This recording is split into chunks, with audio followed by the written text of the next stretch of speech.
Dalam Windows ini, desktop Ubuntu Debian dan Kali Linux boleh dicapai melalui remote desktop connection. Mari lihat cara-caranya. Type command prompt. Pilih Run as Administrator. Hampir semua arahan akan dilaksanakan dalam terminal ini. Type semula atau salin dan tampal sahaja arahan yang disertakan bersama video ini. Type WSL. Windows Subsystem for Linux belum dipasang. Ini arahan untuk memasangnya. Tekan Ctrl+C. Type arahan yang tertera kemudian tekan Enter. WSL berjaya dipasang.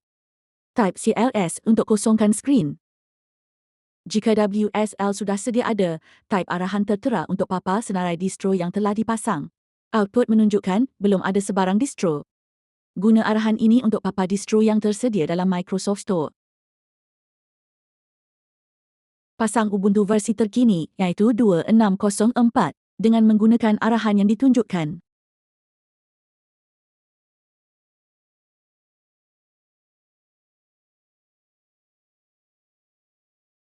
Type nama akaun pengguna kemudian tekan Enter. Type kata laluan untuk pengguna mFileG. Type sekali lagi kata laluan yang sama. Pemasangan Ubuntu berjaya jika Prom Linux ini dipaparkan. Type clear untuk kosongkan skrin. Arahan CD ini menukar lokasi semasa ke direktori rumah pengguna. Lokasi terkini dipaparkan dengan PWD. Arahan ini adalah untuk kemaskini semua pakej. Type kata laluan akaun pengguna anda. Kemaskini selesai. Arahan seterusnya adalah untuk naik taraf semua pakej. Proses naik taraf selesai. Pasang pakej XRDP dan desktop XFCE untuk capai GUI melalui remote desktop. Proses pemasangan pakej selesai. Lihat kandungan file skrip ini. Kandungannya akan digantikan dengan yang baru. Jika perlu, buat file sandaran terlebih dahulu. Arahan ini menggantikan kandungan lama skrip dengan yang baru. File skrip lama dan baru berbeza dari segi saiznya. Pastikan file skrip ini mempunyai keizinan untuk laksana. Mod keizinannya mesti mengandungi simbol X. Jika tiada, laksanakan arahan seperti yang tertera. Seterusnya, imej pilihan akan ditetapkan sebagai latar belakang desktop. Cipta directory terlebih dahulu. Kemudian tetapkan imej latar belakang dengan imej pilihan. Fail konfigurasi dengan tetapan imej tersebut telah pun dicipta. Langkah seterusnya, lihat kandungan fail konfigurasi WSL. Pastikan nilai sistem D ialah true. Tekan Ctrl+X untuk keluar dari Nano. Edit file konfigurasi XRDP. Cari tetapan port. Tidak perlu tukar kecuali sudah digunakan oleh Windows. Tekan Ctrl+X untuk keluar. Arahan ini akan aktifkan servis XRDP supaya bermula secara automatik. Mulakan semula servis XRDP dengan tetapan terkini. Type STSC di ruang carian. Kita hendak capai desktop Ubuntu melalui remote desktop connection. Type localhost kemudian klik connect. Klik yes. Isi nama pengguna dan kata laluan. Klik OK. Inilah desktop Ubuntu dengan imej latar belakang yang ditetapkan tadi. Ikon dan menu yang mesra pengguna tersedia untuk digunakan. Klik kanan kemudian pilih desktop setting jika ingin guna imej latar belakang berbeza. Pastikan program dan komponen lain berfungsi dengan baik. Pilih logout selepas selesai menggunakan remote desktop. Langkah seterusnya, pasang distro Debian. Type exit untuk keluar daripada terminal Ubuntu. Guna option shutdown untuk hentikan Ubuntu dalam WSL dengan cepat. Ia mesti dihentikan supaya pemasangan distro lain berjalan lancar. Maaf, arahan clear sepatutnya digunakan dalam Linux. Type arahan ini untuk papar senarai distro yang tersedia dalam Microsoft Store.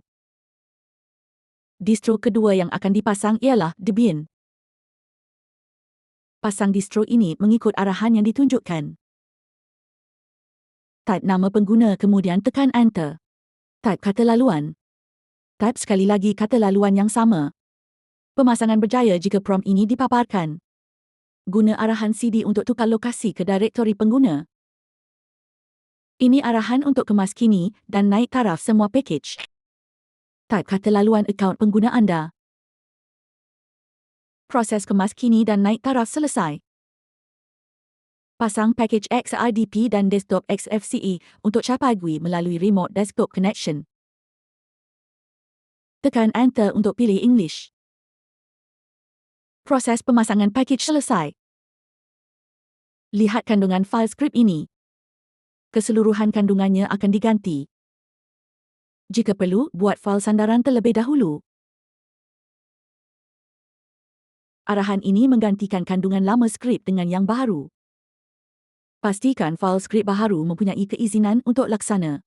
Mod keizinannya mesti mengandungi simbol X. Jika tiada, laksanakan arahan seperti yang tertera. Seterusnya, lihat kandungan file konfigurasi WSL. Pastikan nilai sistem D ialah true. Tekan Ctrl X untuk keluar dari Nano. Edit file konfigurasi XRDP. Cari tetapan port. Port 3389 sudah digunakan oleh Ubuntu. Tukar kepada port 3390 untuk digunakan oleh Debian. Tekan Ctrl X untuk keluar dari Nano.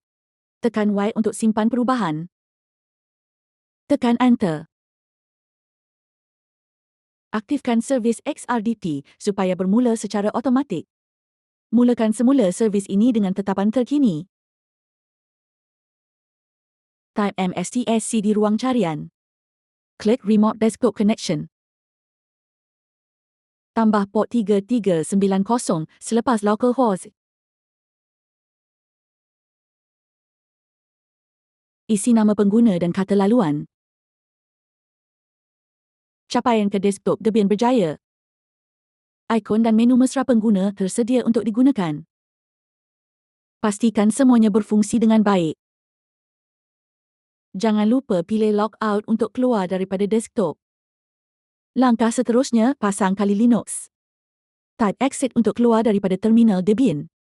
Papar senarai distro yang ada dalam WSL. Debian masih berjalan. Guna option Shutdown untuk hentikan mana-mana distro yang sedang berjalan. Semuanya sudah dihentikan. Ini untuk memastikan pemasangan Kali Linux berjalan lancar. Papar senarai distro yang tersedia dalam Microsoft Store. Distro ketiga yang akan dipasang ialah Kali Linux. Pasang distro ini menggunakan arahan yang tertera. Type nama pengguna kemudian tekan Enter. Type kata laluan. Type sekali lagi kata laluan. Pemasangan Kali Linux berjaya jika prompt ini dipaparkan. Kemas kini dan naik taraf semua pakej. Type kata laluan anda. Proses kemas kini dan naik taraf selesai. Pasang semua pakej ini untuk capaian melalui Remote Desktop Connection. Tekan Enter. Proses pemasangan pakej selesai. Sandaran dibuat sebelum kandungan fail asal ditulis ganti. Arahan ini menggantikan kandungan lama fail dengan yang baharu. Pastikan file skrip ini mempunyai keizinan untuk laksana. Mod keizinannya mesti mengandungi simbol X. Jika tiada, laksanakan arahan seperti yang tertera. Langkah seterusnya, lihat kandungan file konfigurasi WSL. Pastikan nilai sistem D ialah true. Tekan Ctrl X untuk keluar dari Nano.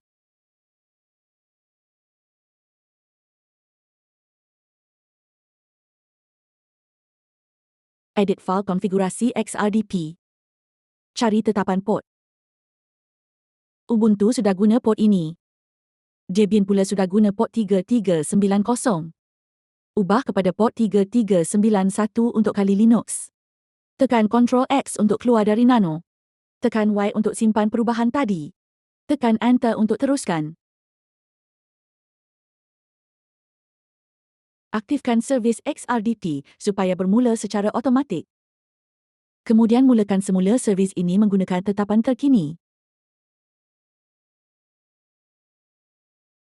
Type MSTSC di ruang carian. Kita hendak capai desktop Kali Linux melalui Remote Desktop Connection. Tambah port 3391 pada localhost kemudian klik Connect. Klik Yes. Isi nama pengguna dan kata laluan, kemudian tekan Enter. Ikon dan menu yang mesra pengguna tersedia untuk digunakan. Jangan lupa log out jika hendak keluar daripada desktop. Type Exit untuk keluar daripada terminal Kali Linux. Ia akan hentikan Kali Linux, tetapi proses tersebut mungkin ambil sedikit masa. Penggunaan option shutdown memastikan semua distro dihentikan dengan cepat. Tiada lagi distro yang aktif ketika ini. Type Ubuntu di ruang carian. Klik Ubuntu untuk memulakannya. Ini adalah salah satu cara untuk memulakan distro. Type Debian di ruang carian. Klik Debian untuk memulakannya. Distro kedua iaitu Debian berjaya dimulakan. Type Kali Linux di ruang carian. Klik Kali Linux untuk memulakannya. Distro ketiga berjaya dimulakan. Ketiga-tiga terminal Linux ini disusun di sebelah kanan.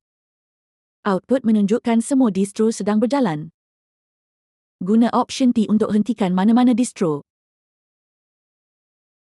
Lihat di bahagian kanan skrin. Terminal Ubuntu sudah tiada. Ulang langkah sama untuk hentikan distro Debian. Terminal Debian tidak lagi dipaparkan. Akhir sekali, hentikan distro Kali Linux. Semuanya telah dihentikan. Tiada lagi terminal Linux yang kelihatan. Status menunjukkan semua distro telah dihentikan. Guna option D untuk mulakan mana-mana distro. Cuba capai desktop distro ini dengan Remote Desktop Connection. Kali Linux menggunakan port 3391. Isi nama dan kata laluan. Hanya satu sesi Remote Desktop boleh digunakan pada satu-satu masa. Wajib log keluar jika hendak capai desktop distro lain pula. Pemasangan ketiga-tiga distro berserta desktop GUI telah selesai. Video asas Linux turut disediakan untuk pengguna baru. Terdapat lebih 70 arahan boleh dipelajari. Video ini boleh ditonton di saluran YouTube M-Fauzi. Ada 14 video sebagai pengenalan kepada arahan Linux yang biasa digunakan. Cara memasang pakej yang mengandungi arahan asas tersebut disertakan di bahagian deskripsi video ini. Sebagai maklumat tambahan, ikuti langkah seterusnya jika inginnya pasang sebahagian atau semua distro. Guna option Unregister. Ulang langkah sama pada distro seterusnya. Ulang lagi pada distro terakhir. Prosesnya pasang ketiga-tiga distro selesai. Akhir sekali, nyah pasang WSL itu sendiri. Semuanya telah kembali kepada keadaan asal sebelum pemasangan. Tekan Ctrl+C. Video sudah pun sampai ke penghujung. Selamat mencuba. Jumpa lagi.